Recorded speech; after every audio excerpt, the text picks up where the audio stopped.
Welcome. In this tutorial, I'm gonna show you or teach you how to play Monopoly Go with friends using your mobile device.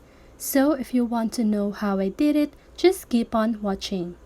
So first of all, if you're using your Android device, don't worry because the process is still the same.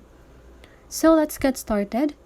So first of all, you want to open your Monopoly Go. Then just go ahead and click on the Friends button at the lower right corner of your screen. Now just go ahead and click on Contacts and click Add Contacts. Now you just need to type your number,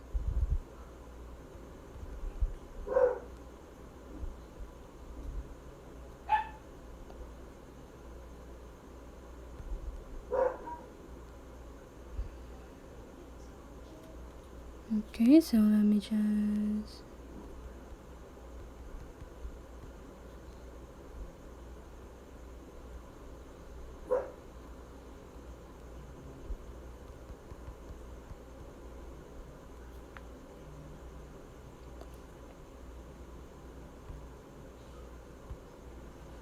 and now you just need to type your number below to play with your contacts list. So just go ahead and type your number right here and you should see your contact list once you've done that. And now you can start playing with your friends on Monopoly Go. So that's it. I hope this video helped you, and if it did, make sure to like, subscribe, and hit the bell notification so you won't miss a video. See you on the next one and have a great day.